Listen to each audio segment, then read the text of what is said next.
Eldrick Taunt Woods. Not out of the woods at all. Gary Woodland completely out of the woods, winning this past weekend on the PGA Tour. Alex Fitzpatrick wins his first ever DP World Tour event, joining his brother Matt in back-to-back wins. The Fitzpatrick brothers are winning. The Smith brothers are winning. And we've got a ton to talk about on this Monday edition of Big Drive Energy. All right, let's tee it up.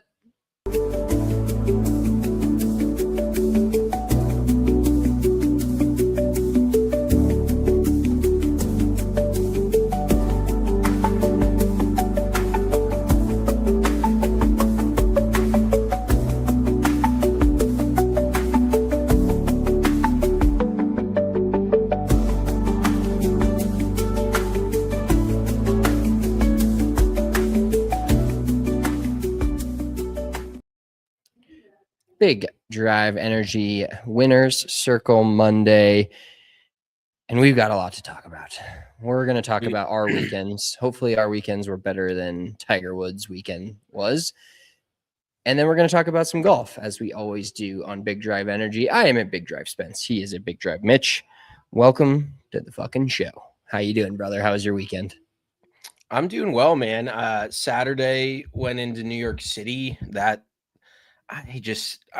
I don't know if this is a hot take or not. And I think probably I would bet a lot of people that listen to this podcast are not like huge city people.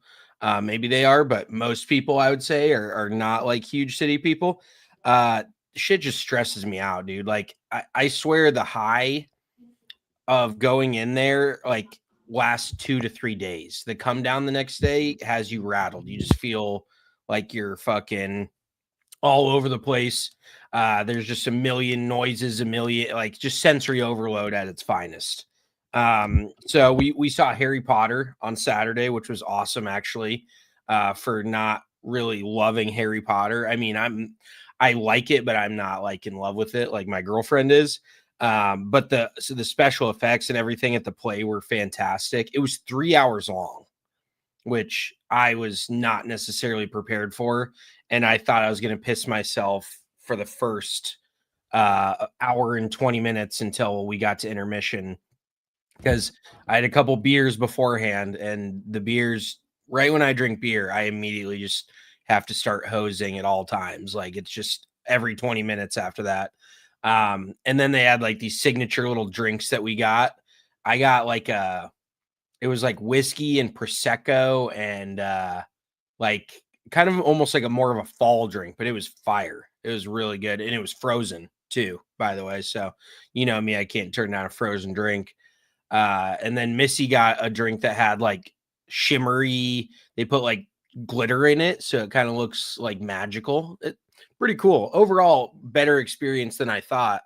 And then we went and found an Iowa bar right in New York City, which was pretty fucking cool. I had no idea. And we went and watched the basketball game there, which was very disappointing. A few things on that. First of all, the bartender was hilarious because the place was getting like packed out with Iowa fans. And this dude was just staying behind the bar. Like everyone was coming up to him, blah, blah, blah.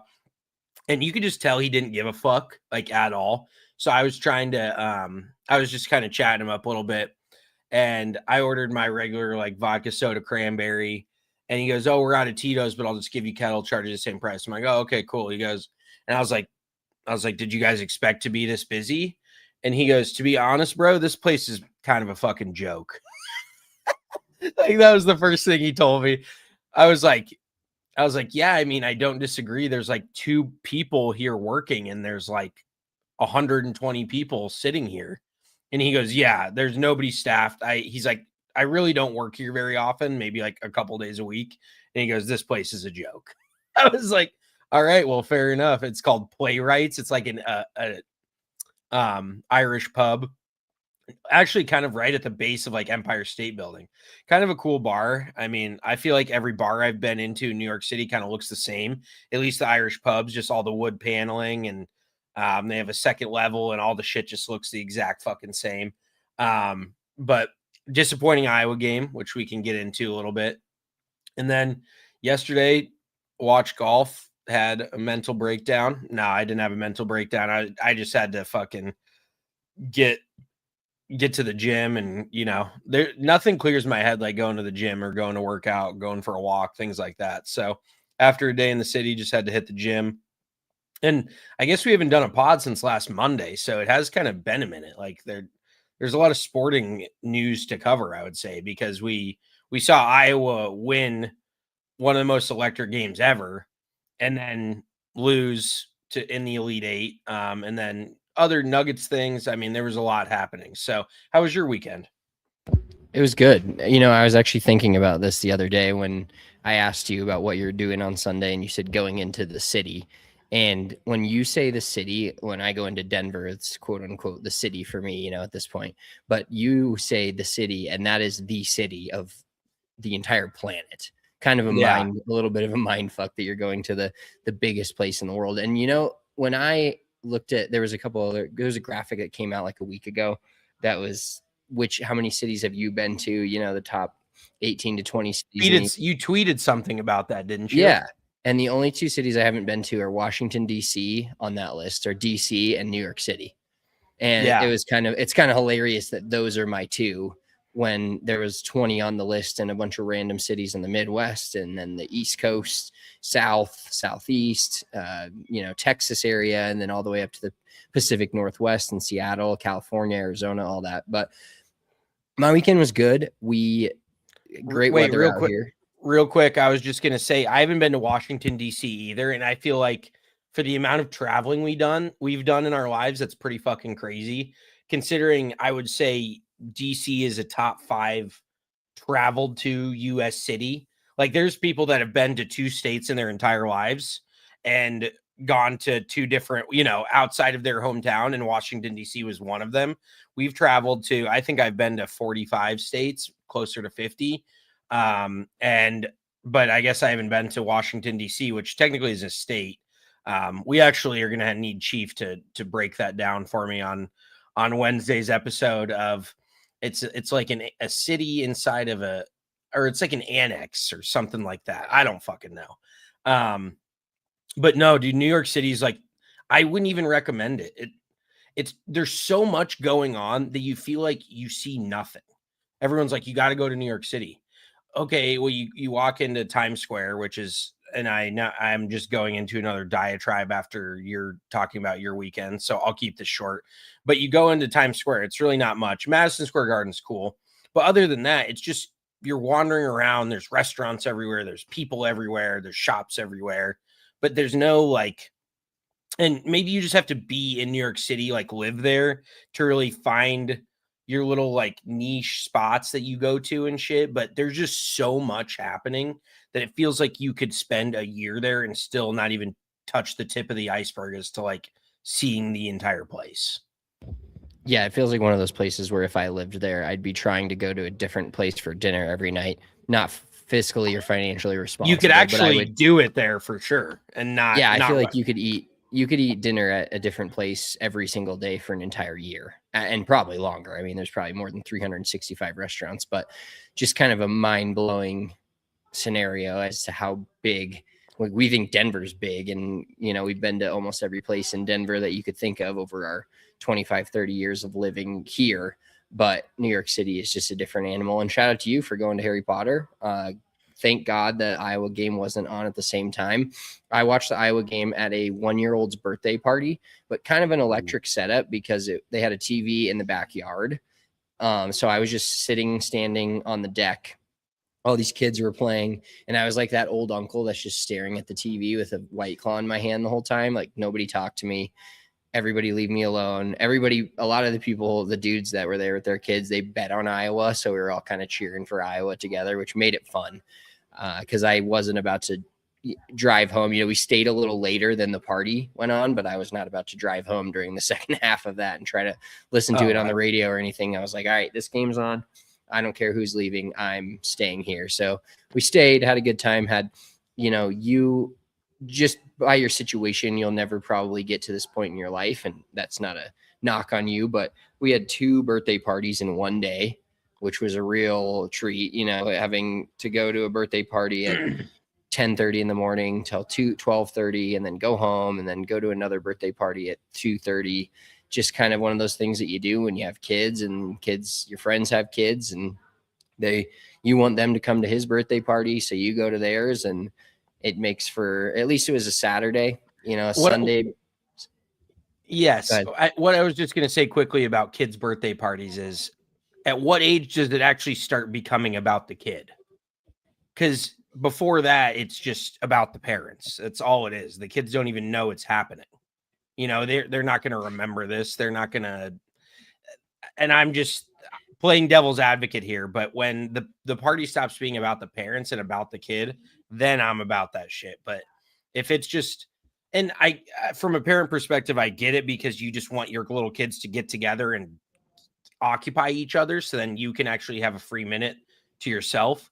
But the all the pomp and circumstance of, and I'm not saying that these parties were like this, but people putting on, one of Missy's clients spent like 40 grand on a second birthday party or some shit. And that's just like the stupidest thing you've ever heard in your life. So I don't know. That's where I'm kind of in and out on the kids' birthday party thing, because they're not going to remember it until, what's the first birthday party you remember as a kid? Well, unfortunately for me, because I have the memory of a goldfish and PTSD like Gary Woodland from early on in our lives. You don't compare yourself to Gary.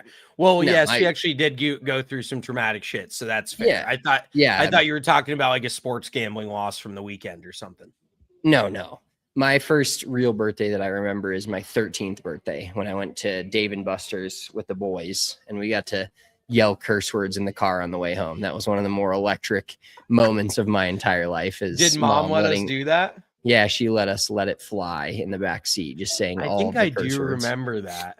In the Durango coming home from Dave & Buster's. I think it was just Dalton and Austin and me and you, or there was like 4 of us, and that was it. That's the first birthday I really remember. But I would think most kids that are normal, not like me with the goldfish memory, I would say 5, maybe the 5-year-old birthday party, maybe 4. The 4-year-old birthday might be something you remember. I think I remember like my 6th or 7th birthday. And that's about as early as it goes back. And I just remember more of like kids being over at our house, and mom was always super cool about like us having kids over, and we were kind of the house because we were close to the school that a lot of people would come to after school. But I just remember when your buddy thought we were having a Halloween party and he thought it was somebody's birthday party, so he brought a gift. That shit sticks out to me. I think it was Justin Hall. Oh, yeah. He brought you like a green frog or something like that. His mom bought you a gift, and it was just a Halloween party. I do remember that. Yeah. Halloween parties, or parties at our house, went so hard when we'd play hide and seek in the dark, and it was like pitch black, and we had all that acreage to run on, and you could hide in all the little crevices of the land. Good times. Oh, yeah. Good times as kids. But yeah, then Sunday, after the birthday party extravaganza, Sunday, just stayed home all day, watched college basketball, late night Nuggets game. I have to say, I mean, late for you, the 8 p.m. start here, not terrible, but talk about a way to just erase the Sunday scaries, is have the Nuggets play at 8 p.m. on a Sunday night. Like, that completely erased them for me. We had some friends over, Austin, Shannon, their daughter came over for most of the afternoon. We hung out, drank with them. They held the baby. We drank White Claws and Captain Cokes and watched basketball. UConn. What's up with you and White Claws? Is you just have a surplus of them, or is that your thing? No, well, the birthday party scenario that I went to on Saturday was, this fridge was full of White Claws, and I didn't bring any of my own beer. And I'm kind of in a rut right now. I've drank like 7 straight days, and I was like really doing a good job of drinking only on Friday nights, Saturdays, and occasionally Sunday if got something going on. I'm getting back to that, by the way. And last week it was, having the newborn-ish in the house and a toddler. I don't consider it drinking because it's drinking wine, but we definitely had 3 or 4 nights during the week where we had a bottle of wine, and then a couple different nights where I was like, I'm just going to start having some beers. And then So it's been, I think, since last Monday that I've potentially drank every day. And tonight we're going to the Avs game. And so I'm really going to try to not have 1 beers or 2 beers at this Avs game. I'm just going to try to enjoy it and take 1 day off of drinking, because like it's the feelings that I felt on, I mean, Saturday, it kind of got brought down by every single one of my teams losing on Saturday. I needed to touch some grass on Sunday, but yesterday, the feelings I was feeling mid-afternoon when these Captain and Sprites were hitting, I was just like, I understand why people do this a lot. And not that I'm new to drinking, but it just really sometimes it feels good. And like, I've been making nice dinners and I've been really grinding on these dinners. And so when you have a bottle of wine with a dinner, it just kind of gets me in that loopy, happy feeling after dinner. And then you go to bed and wake up and your mouth's dry as fuck. But that's the sacrifice you make. Also, I will say, speaking of food, I have dialed in this fucking potato breakfast burrito, and I want to show the world. Like, I saw it on a TikTok, so somebody else did this, but it's my idea. This is your new favorite talent that you have, is this breakfast burrito you can make? Yeah. So for those of you guys listening out there, and Jeff, shout out Jeff in the chat. Fuck your Illinois Illini, but shout out to you. You're still the man. So what you do is you take a pan and you take a potato. Holy shit. Let's make a long story short here, Chief. Coming from you, that's fucking rich. All right. So you take a potato and you peel the potato into the pan over and over again. And that's what makes the tortilla. So you peel it in the pan, super thin, slice it up real thin, mom style.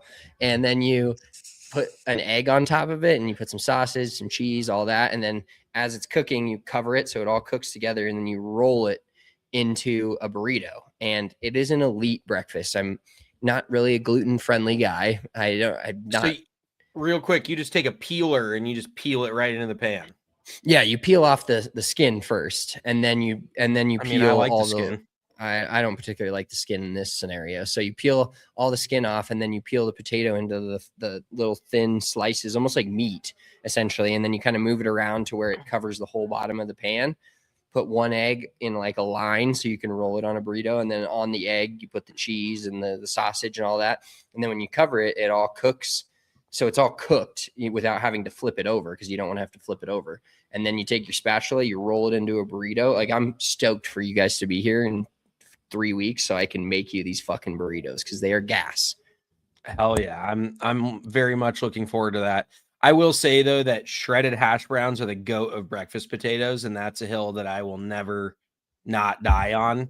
Well, I will say shredded hash browns and me do not have a good relationship right now, because last time I cooked those, I set the whole fucking house on smoke alarm. And Sawyer's freaking out. Sawyer getting him to say smoke is hilarious. He says snoke. He's like, that's some snoke. And I'm like, no, it's smoke. He's like, that's Dad. There's a lot of snoke around. Cracks me up when kids fuck words up. I love just making him repeat it over and over. But yeah, last time I cooked the hash browns, smoke everywhere. The whole house was gone. Like all the alarms in the house were going off. Kylie was still sleeping at that point until the alarm started going off. So that was real great of me to set the whole house to a blaze basically at 7:30 in the morning. So I'm kind of out on shredded hash browns right now.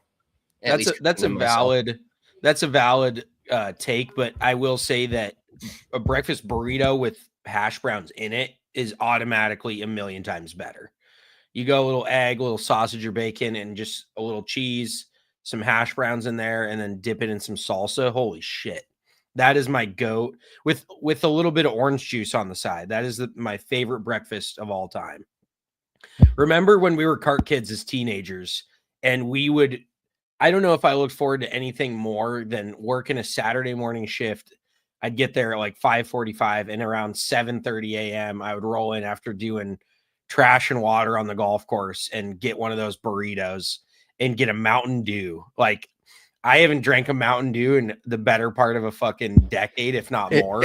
If you're wondering why Mitchell looks the way he does. Oh, fuck you. Breakfast burrito and Mountain Dew every morning at 7:30. Bro, that was on the weekends only. That was weekends only, Chief. We've talked about on Saturdays. This. I have a very strict regimen of I will not eat consume any sort of lunch foods or drinks until 11 a.m. That's my 11 a.m. is my kicker. I can't be having soda before 11 a.m. no matter where I'm at, even if it's free. There's some people love mixing lunch foods and dinner foods. A couple things that I want to get into before, just a couple of sports things. I want to talk slightly about my own golf game because I haven't mentioned my new putter that I've put in the bag. No, and that means that you lost one of your predictions for 2026, correct? Because I think you had keep a putter the entire year, so that's an L. No, Number I one. didn't have that. I'll double check the graphic. I did fuck that graphic up pretty good, so it could have been me putting in. I think I said I was going to stick with the same putter all year, but maybe we both had that. That was And definitely I just want to say, I've used the same putter for like the past 10 years. Yeah, except for my one jet, my one flight, whatever the fuck you gave me that you scraped the fuck out of, and now I'm using the big the jailbird. One jet. I couldn't remember the name of it, but the jailbird that I have. And I will say it was hilarious because this is where our lives have gotten. And when you live in a cold weather state, this is just the thing of 2025 plus now with all the simulators is Mitchell texted me last week and said he was playing outdoor golf. So that has to be like a classification now, which I thought was hilarious. Yeah, well, I mean, indoor golf, outdoor golf definitely takes different amounts of time. So I did get a round in last week. We walked at this executive place called Pinchbrook. And this is just, golf, we're in a bubble because this place charged me to walk last week in the middle of March. Guess what they charged me to walk? An executive course? Executive, like there's 2 par 5s on the course. It's not like a par 3 only. It's like a par 62 or something like that. They charge you 78 beans. It was $57. So you overshot it by a hair, but that's a weekday walking when it's March. Like I think peak summer, they're like $90-ish to ride. And that's on a weekday for an executive golf course. That I'm sorry, but there's no executive golf course in America that's worth $100 on a weekday. That's just not. Was it like, could you tell that it was, because some executives they just don't have enough space, right? But they're put together well, good greens, good fairways, good tee boxes. Was it that level? Yes, or was it like, oh my God, this is a pile of shit, but they just have the market cornered? No, I've played here before, and it's a good executive course. Like it feels like a big full-size golf course. It's just a lot more par 3s than it is, which is technically the definition of an executive course. But it doesn't feel like a rinky-dink, like small track. So it is a good executive course, but it's still, at the end of the day, it's not even a regulation golf course. They really don't even have a clubhouse.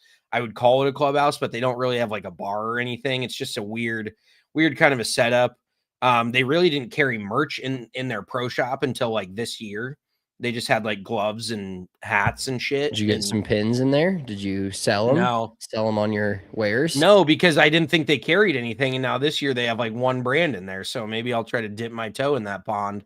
But just overall, me paying $57 when our old golf course in 2019, very good public track at the time, was the maximum I think that you paid to ride on a weekday was like under $60. So it just, I guess I got to get with the times. I'm just such a boomer about paying for golf and how much that shit costs. But played a couple. RK was telling me he played Fossil Trace this weekend. How much do you think they're charging for 18 holes at Fossil Trace right now? 130, 120, 115. Okay, that's honestly I know in my mind that's pretty reasonable because in the middle of the summer I know they charge 150 or 160. I think he said they're 200 now. 200 for a round. Oh my God, that is, and you're literally playing around a prison. Like there's a prison on that golf course. So it's the views for the most part are great, but the front nine is nothing to write home about. You're basically playing at the 49ers practice facility with all these fucking electrical wires running over the top of the course. And then you've got a prison right there. And it's the back nine is pretty cool. There's some great holes back there, but that front nine's nothing special. Yeah, there's quite a few golf courses. I would never root for an economic crash, and if that happens, that means that I've lost a lot of money along with most of America. So I would never root for that. But the one thing that I would love to see is for these shitty golf courses to get humbled by just the general public not showing up any longer. And I think we're going to start to see it. I could be wrong just because golf has grown so much, but golf is traditionally one of the sports where when the economy goes down, are you going to stop feeding your family or are you going to stop playing golf? Like that, if there's not an economic way to play golf in your area, you're just flat out not going to do it. And golf has just gotten so uplifted by this mass, I can't even think of the word, this mass group of people entering the game. What's the opposite of an exodus? Because that's people leaving or dying off. So Is it incubus? I don't think so. I think that's just the name of a band, early 2000s rock band. Let's ask Chat GPT. Okay, you're Mr. Chat GPT now. But I just want to see these golf courses get humbled and realize that their course is indeed not worth what they're charging for it. It's just like anything else, supply and demand. If the place is busy all the time, sure, charge whatever. But I want to see make golf influx. Accessible. Oh, influx. Yes, there we go. That's a great inflow, word. Influx, immigration, arrival, or gathering. Okay. Yeah, I would call it an influx. It's been a massive influx. I saw the numbers since 2019. What percentage relative to, say there was 1 million golfers, which is very low. I want to say around 10 to 20 million people, somewhere in that ballpark, whatever. What percentage do you think golf has grown since like 2019? Isn't it something like 500%, 400%? No, that's brother. That would mean if a course had 100 players on it, then they'd have 400 or 500 on it. That's just not feasible. I'm talking about like, let's say 75% then. I think it was 46% of just sheer number of golfers. So say you had 10 million golfers before. And that's the other thing that a lot of people forget as well, is that golf was actually losing. Their numbers were going down pre-COVID. Golf was losing people. That was the general conversation, is how do we get more people to play golf? And now it's gone in the other direction. But if you had 10 million beforehand, now there's 15 million basically. So there's just that many more people playing golf. And it's turned every single golf course into the hottest commodity in the world. So it's pretty frustrating from an old school golfer's perspective. But what I did want to shout out was my new putter, my Adele putter that I got fit for earlier this year. Do you have that thing on you, or is it in your car? No, it's in my car. I'm actually hitting the sim tonight, giving a lesson and then playing around with my buddies. So that'll be nice. But I have been putting phenomenally with this thing, and it's all due to the fact that I had never been fit for a putter before, and my lie angle was definitely probably slightly too upright. Just like I play all my other clubs flat, my lie angle was too upright, and I was pulling putts, so then I would aim out to the right. So now I'm actually retraining my eye line where the center of the cup is, and it's making left to righter so much easier for me to make. So I just feel like I'm actually putting better. I don't necessarily have any statistical proof to back that up with, but it just feels like I'm seeing everything a little bit more clearly. So that's been a phenomenal thing that I've just not dealt with for the last like 10 years. I can see clearly now the Odyssey's gone. No, that thing is still in my trunk, ready to. It is hot and ready. It's Little Caesars. If I have one bad round with the Adele putter, the Odyssey's coming right back out. So, but we'll see. I just feel good about having something new in the bag that's actually working. My speed's been great. I will say the one thing I don't love is it's got a little bit of a higher pitch when I hit it. It's got a little tink. It's kind of like sounds like you're out at a fucking putt course. A little. It sounds like an old school ping. You remember the old school ping blades, or you'd hit it and be like tink. So it kind of has Yeah, I still that have one of sound. those. I've got one of the answers that I bought at a garage sale. Do It's a you? blade and the head's like this long, like it's huge. It's like Okay. 8 inches. Yeah, that's massive. Yeah, it's definitely got an odd sound to it, which I'm not yet accustomed to, but speed control's been great. And just my alignment, I feel like, has been much better. So that's been a revelation for me, which has been very nice. We're 30 minutes into this, but just real quick, one other One other non-golf, tidbit. one other non-golf thing. I know we're Nuggets fans. We're Nikola Jokic super fans. Like, he might go down as my favorite athlete of all time. But how is this dude like fourth in the MVP race right now? And it just feels like the national media just closes their eyes. Once everybody gets on somebody's bandwagon, then whatever they're seeing just cements what their confirmation bias creates. This confirmation bias. Like, did you see Shea Gilgeous-Alexander's game yesterday? Just his stat line. I kind of watched the end of the game, but I didn't see the stat line. So let me read you this, because I was listening to Bill Simmons' podcast earlier, which he is a known Boston homer, kind of like, I like him for some takes just because he's kind of funny and goofy, but he's a huge Celtics fan. Anywho, the Thunder played the Knicks yesterday. So Shea had 30 points, 3 rebounds, and 4 assists. What do you think he shot from the field? 6 of 18, 6 of 17. He went 8 for 18, and he shot as many free throws as the Knicks did as a team. He shot 16 free throws, so he would have had 17 points without free throws. He turned it over 4 times. He shot 1 of 3 from 3.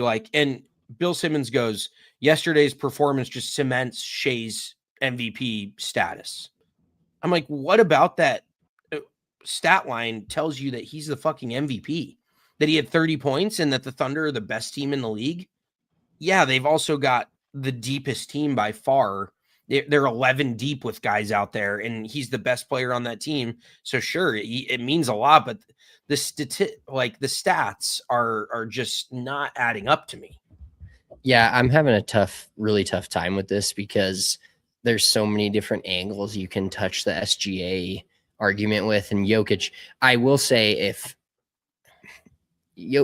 I'm definitely biased towards Jokic, always have been.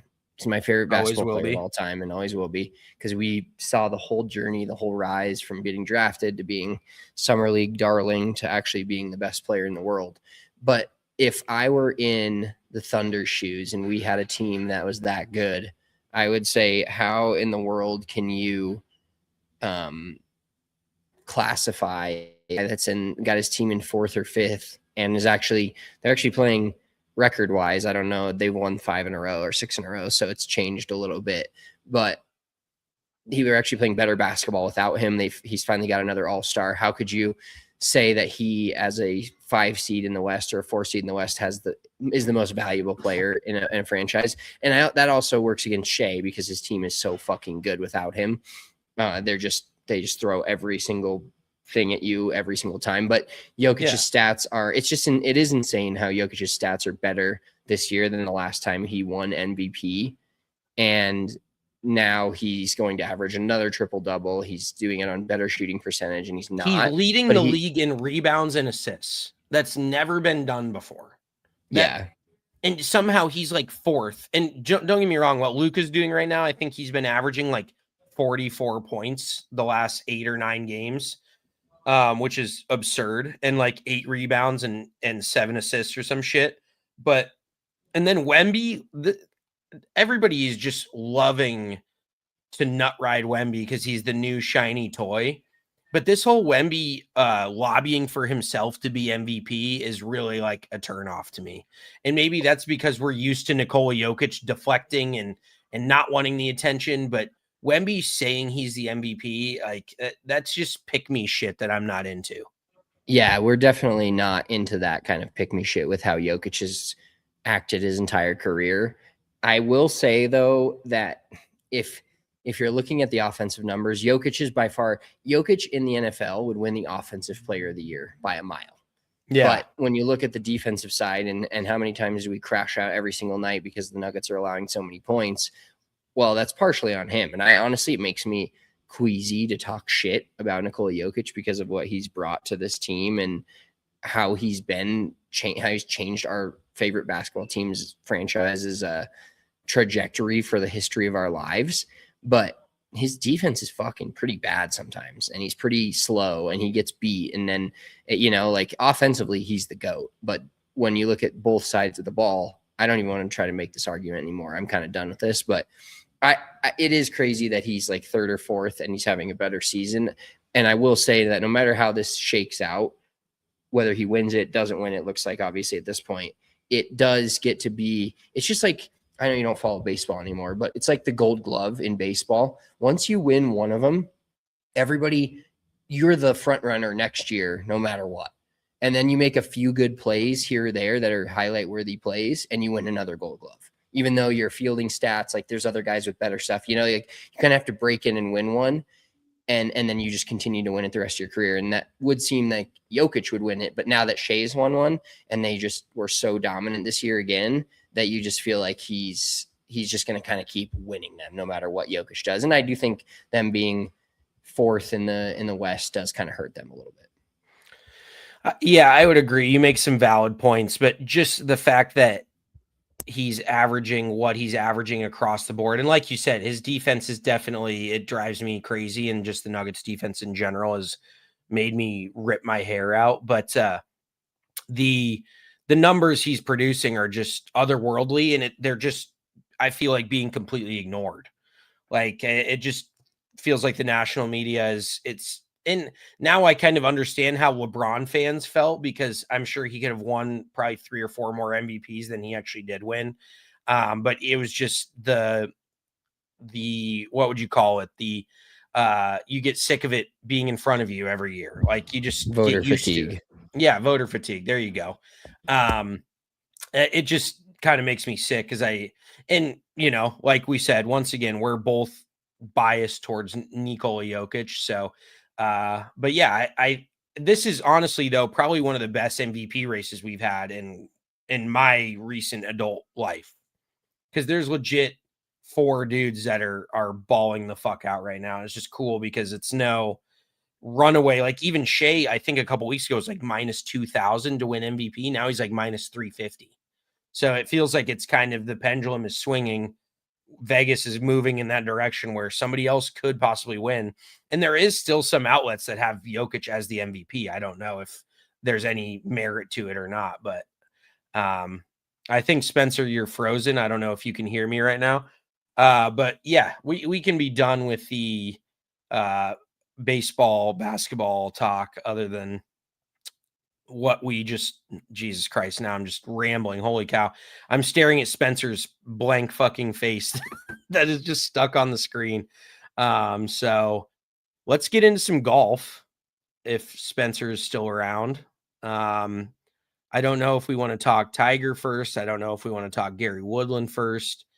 I don't even know if this is still recording, honestly, because unless Spencer's just punking me right now. Okay, he's gone.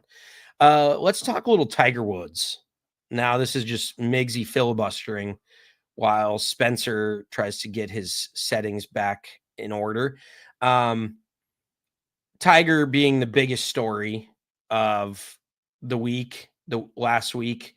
On a Thursday, I was watching the broadcast, and they actually cut away from the broadcast in order to talk about Tiger Woods. They canceled Smiley's afternoon happy hour, which kind of bums me out because he was going to have Jake Knapp on, and that was going to be electric. But they covered it pretty extensively. At first, I didn't know if he was hurt.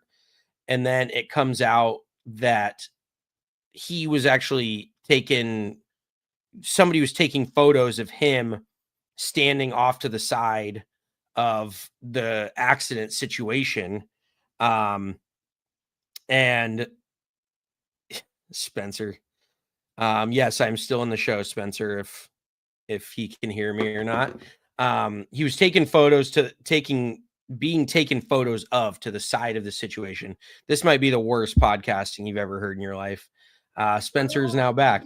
I was filibustering on the Tiger Woods situation, just kind of breaking down what we saw. And I don't know if we want to even talk Tiger first, but I'm already kind of into it. So let's just do it. No, that's perfect. That's actually where I was going to go next. I thought I lost you, and then I just completely, I was filibustering too, and then I literally got shut down. My shit went off. I changed internet. The internet message just went out, straight up went out on me. So I'm glad you're. Well, dude, I thought you were fucking with me because your face, like, I was just rambling and your face was stuck, and I was like, is he waiting for me to stop talking or is he frozen? So you were actually frozen, and now we're all the way back. I'm glad you saved the show. I'll have to cut that out when we get to the Please cut it out. Portion. It was very well. No, I mean, as long as you were talking the whole time, actually, I think that's fine. But I was talking about absolutely fucking nothing. Shout out to anybody that does a podcast by themselves, dude. I know it's impressive. I would have the most heinous hour-long ramble sesh of just absolute nothing if I did not have somebody to do this with. Well, shout out to you for keeping it alive, keeping it going. But the Tiger Woods situation, just a couple quick thoughts. There's nothing that we can say that nobody said already. I mean, it's sad. It's unfortunate. I can't believe he's not hurt. I guess that kind of opens the door maybe for him playing in the Masters, even though he had to spend 8 hours in jail. I don't know if he's still going to play, tee it up, whatever, but he looked like he was on the comeback trail. How doesn't he get a driver? How doesn't he have someone ever driving him around everywhere is insane. There's a couple of other jokes to be made in there that we won't make on this podcast because we enjoy doing this podcast and don't want to get canceled. Shout out to Riggs and Daniel Rappaport for turning it to a complete joke and crying on the internet and being hardos about it. I did see a tweet that said, how in the fuck did we let these two become the voice of golf Twitter and golf outside of the PGA Tour? And don't blame I don't get secondhand embarrassment a ton, right? I watch Impractical Jokers. You can barely watch it. You're like curling up in a ball. Watching that Dan Rappaport shit I couldn't finish it. I couldn't. I saw a couple clips of him crying. I mean, the guy's going to make like probably $1,500 from Elon Musk and X and company from getting a 10 million view, 11 million view quote tweets. But so shout out to him for that. But Jesus Christ, I don't know. My general opinion on this is it's sad, and I still hope he plays in the fucking Masters. Guy's completely off the rails. His son may have it more together than he does, and he's fucking 18 years old. Who knows what this kid's going to turn into? Hopefully, he gets a little more Elin and a little less Tiger when it comes to everything other than the golf swing. Yeah, some of the jokes were pretty funny.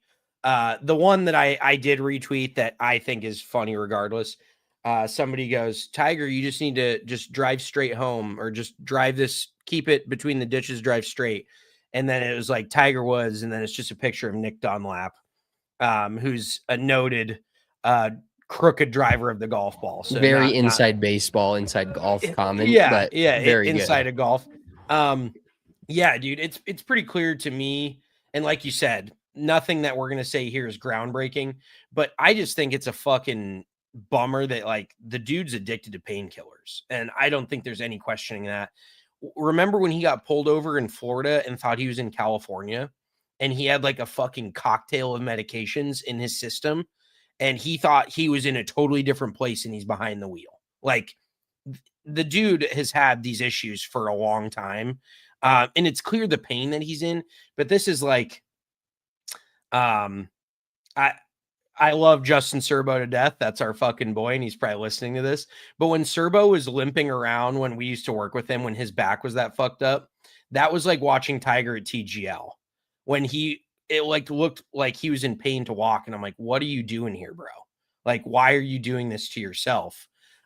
Different situations, obviously, but Tiger doing this to himself when he's clearly so physically in so much pain, and it just, the whole situation is sad to me because he's had all of these accomplishments and he's done so much in his life, and he still feels like golf is the only reason why people like him, it seems. And so he feels the need to push himself so much further with pain medication and keep trying to play when he's got fucking Alex Smith's leg at this point. Like his leg is mangled. He probably will never play a high level of golf again, but he's never going to stop playing. And I don't know if it's for himself, it's for everybody else, but I think he needs to go to fucking rehab, dude. Like the dude clearly, because this is not the first time. One of our buddies was like, I bet he had one cocktail and didn't realize he couldn't mix it with painkillers. I'm like, brother, I think this guy's been doing painkillers for the better part of 2 decades. Like, yeah, he's not new to this. He's true to this at this point. That's a fucking, this is not his think this fucking is his first rodeo. Yeah, like you're out of your mind if you think that he doesn't know exactly how he feels after all this shit and what he's doing. And I don't, have you heard any more about the actual accident? I've heard he was driving like a fucking lunatic and he rolled his own car and didn't hit anyone else. I don't know any of the other details. He ran into a landscaping trailer. Nobody else was hurt. Which somehow kind of makes it even funnier. Like you just whiskey throttle it into the back of a trailer full of leaves and fucking tip your car over somehow. And then Tiger just crawls out of the other window, crawls out of the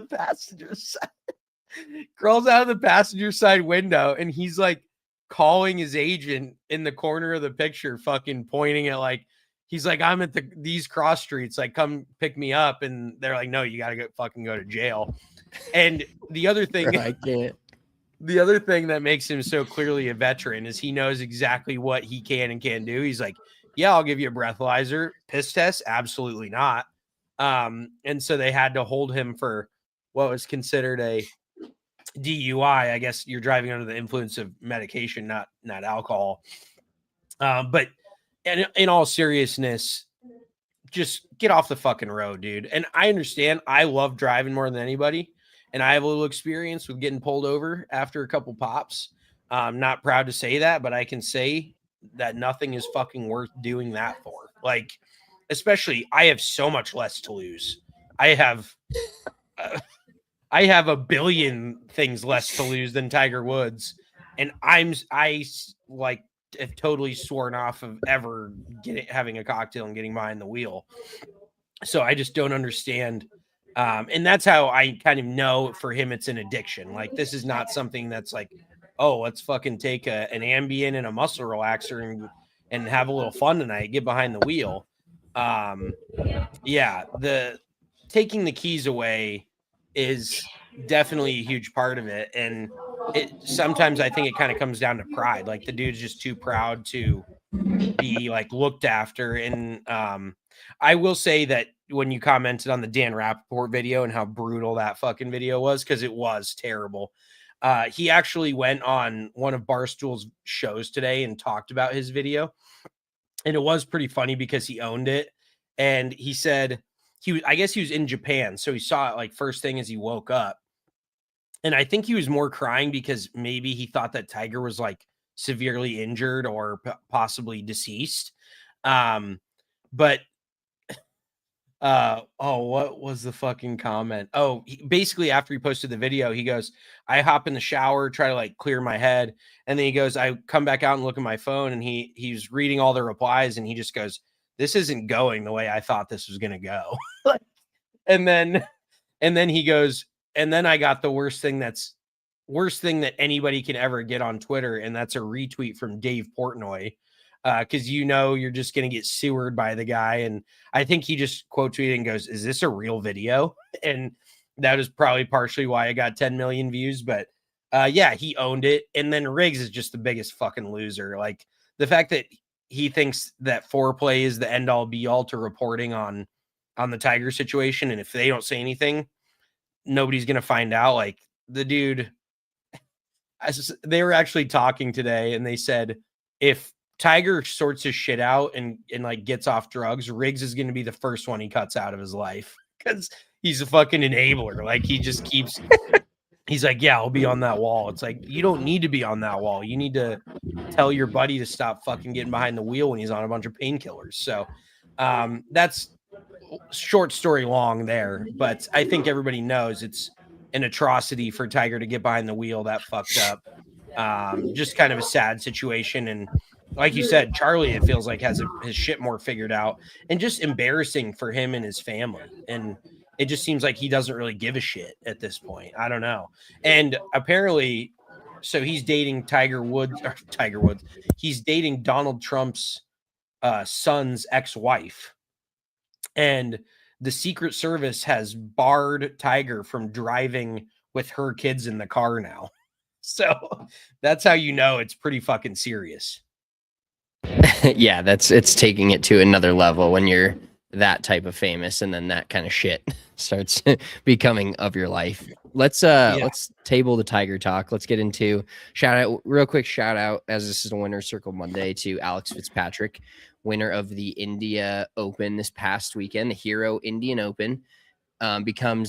Him and his brother become the first brothers to ever win back-to-back weeks, which is awesome to see. And it would be even better now this year. The Zurich Classic of New Orleans is coming up this week. It would be electric to see if you got a Alex and Matt Fitzpatrick winning the Zurich Classic as teammates when they've both won individually this year. Alex had his little run of fame at the Open Championship. What was it, 3-4 years ago? I remember watching it on Full Swing, where he was like leading it or pretty close to leading it. A couple years ago, I want to say, yeah.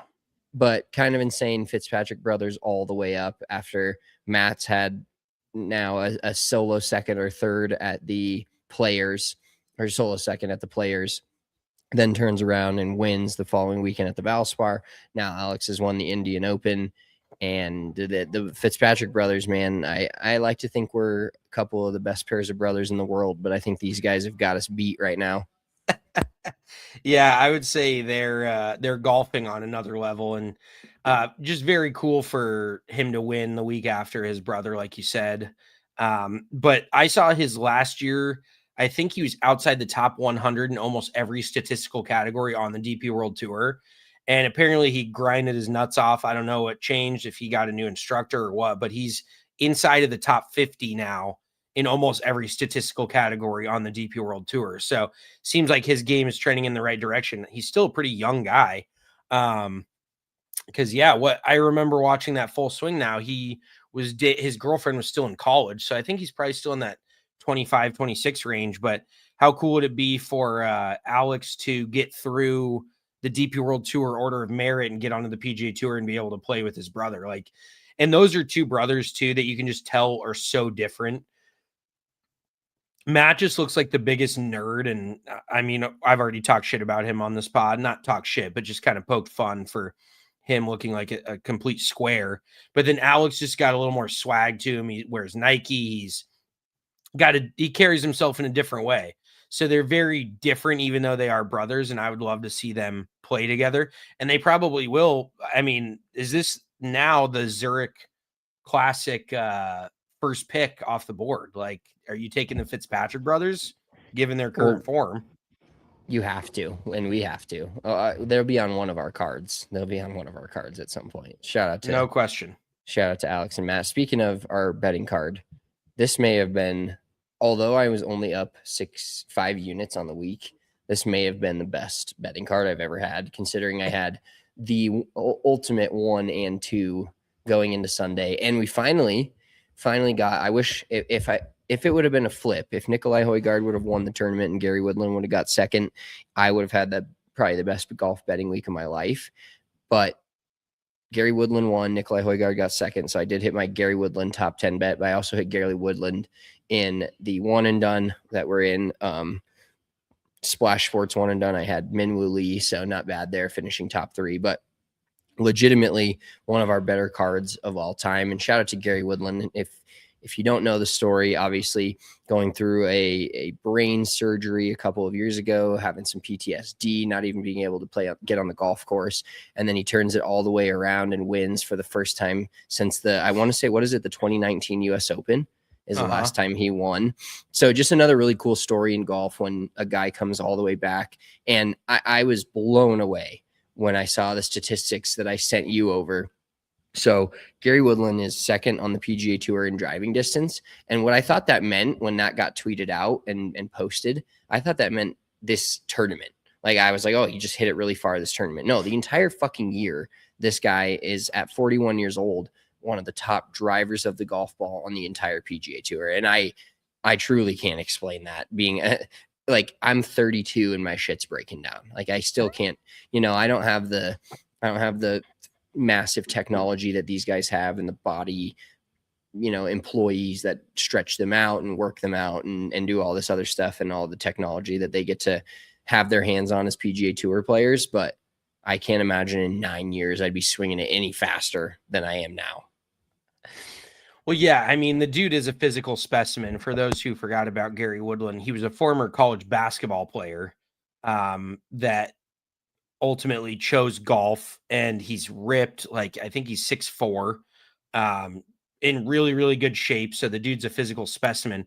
But it's actually something that I observed, because old videos resurfaced of Gary Woodland's swing, him hitting stingers from like years ago and shit, because he had some electric stingers. But he's actually lengthened his swing.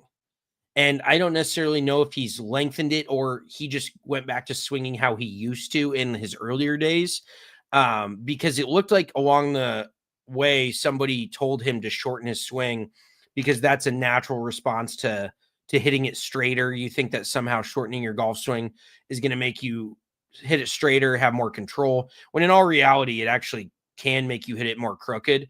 So it looks like he's kind of lengthened his swing a little bit. And yeah, Gary was averaging off the tee 129.95 miles per hour hitting tee shots this week, with driver, obviously. So averaging 130 miles an hour in club head speed.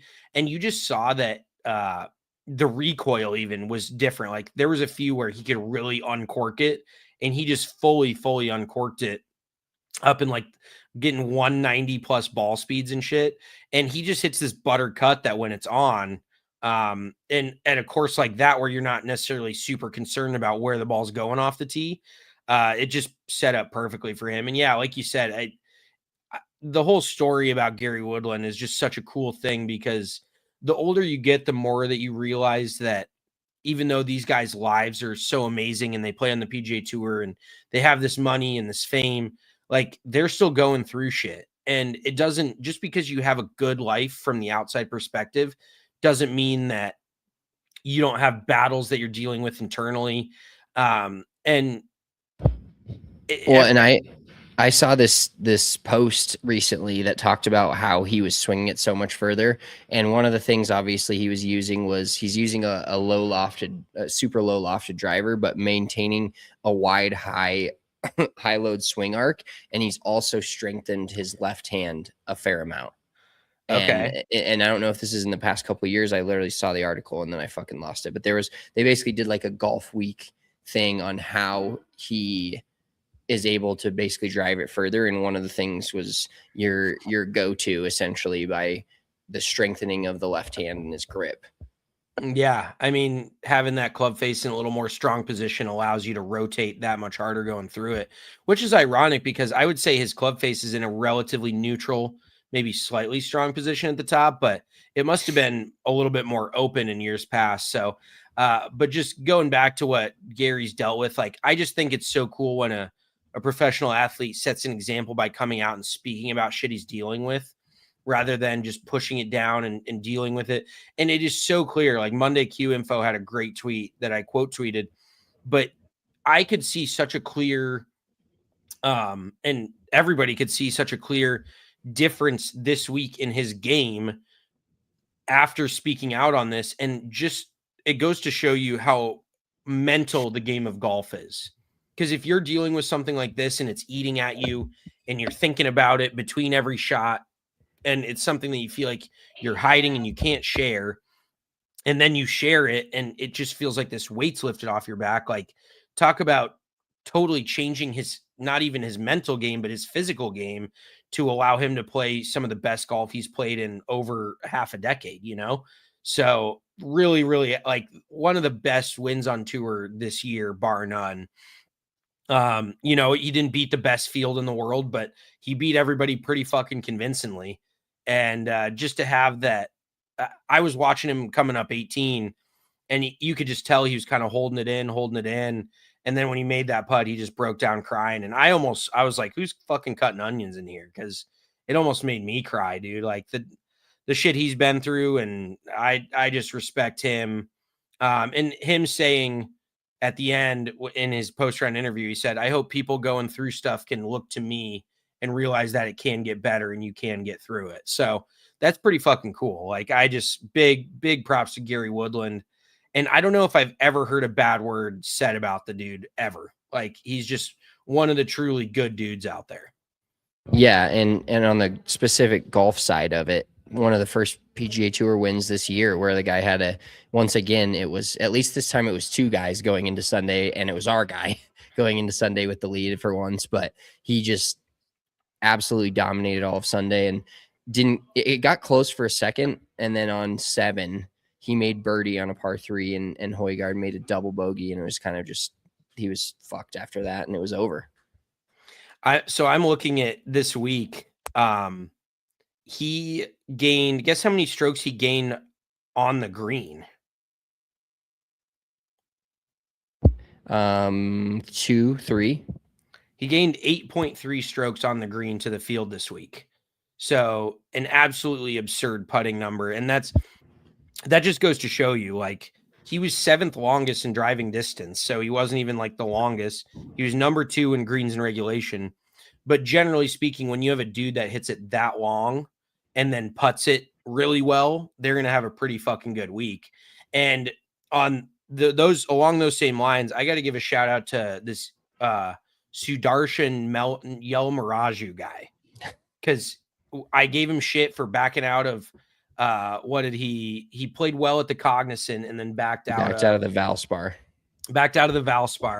But then he came back this week and had another top 10. And I was shocked because it felt like he puts the lights out of it. Just to the naked eye, every time they show him on TV, he's making a putt from like 20, 30 feet. I'm like, holy shit, this guy is got to be the best putter on tour. I look at his stats and he's like the 15th longest guy on tour, which I thought was in a completely different direction. I thought he was a short hitter that was really accurate and made a bunch of putts, but it turns out he fucking bombs it too. He's averaging like 315 off the tee this year. So, and this is where I kind of wanted to go with this, is like, when you're in a one and done, I don't know, at the beginning of the year, you kind of forecast, you think about the guys you're going to use throughout the year, and you take the top 35 or so guys and you're like, I need to use these guys. But then these dudes emerge that you just didn't even know their name from Adam. And like, I'm almost at the point where I'm going to pick this dude in our one and done next week. Like, you know, I don't know. And maybe because it's a lower level event that doesn't have a crazy stacked field, but I just feel like he could end up winning this next week. He's been balling out. Well, yeah, I thought he kind of had a flash in the pan a couple weeks ago, and then this week he was like top 10 in the odds. So everybody's steaming this guy because he played Golf Learning fucking on YouTube. Yeah. And now everybody's like, I fucking love this guy. He's electric. Maybe he's our next Akshay Bhatia, if you will. He is another, shout out RK. He's another Indian prince that we've got on the PGA Tour. A couple other guys. I mean, Nikolai Højgaard had a great week. Johnny Kiefer, former player profile guy, finished T3. Jake Knapp and Chris Goddard, both T6. And Bronson Burgoon. When's the last time you heard that name? It's been a minute.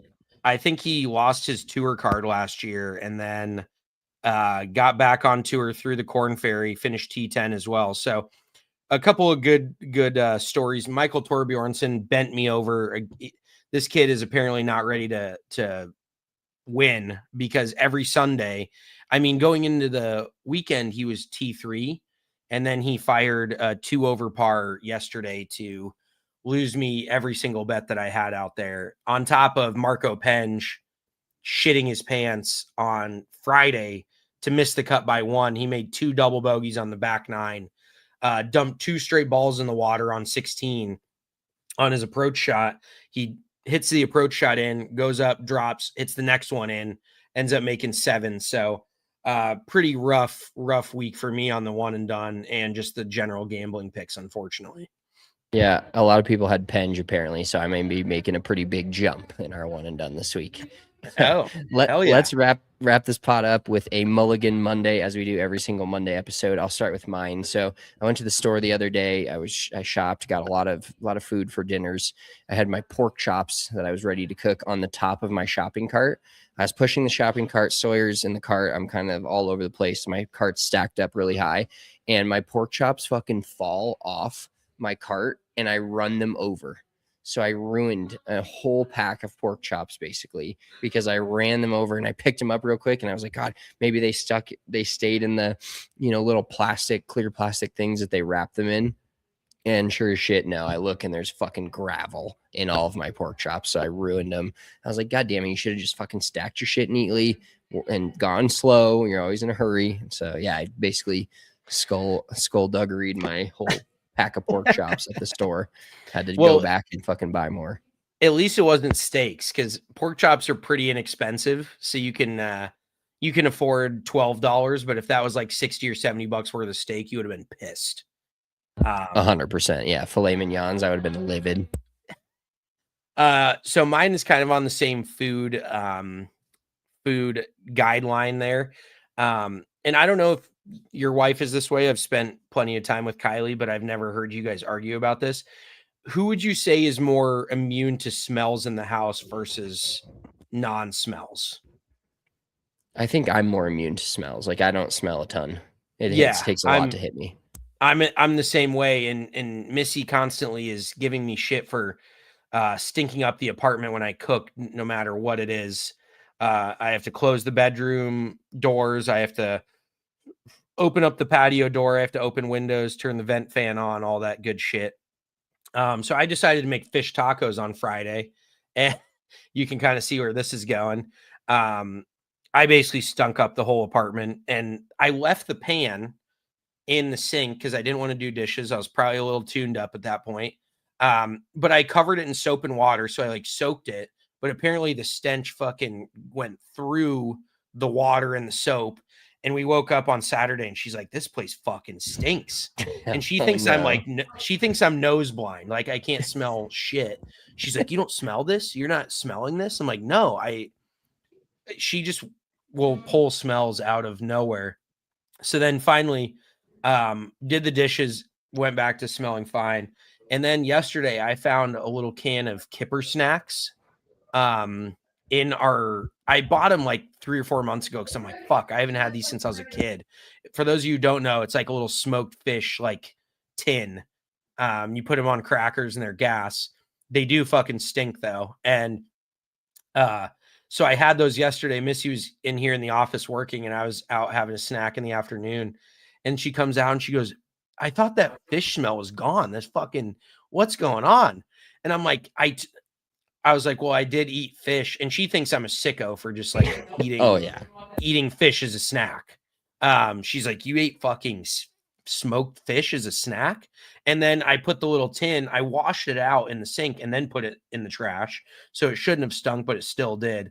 So basically I'm just batting 1,000 on fish stinking in the fucking house, unfortunately. Yeah, well, you gotta stop with the fish apparently, or maybe go outside to the park and eat the Kipper snack at a park bench by yourself. Yeah, apparently I got to eat my snacks on the patio now. I can't fucking eat in the comfort of my own kitchen. So yeah, incredible. Well, thanks for everybody for tuning in to this episode of Big Drive Energy. We will be back this coming Wednesday with a full preview of the upcoming Valero Texas Open. Hopefully have another heater of a card for you.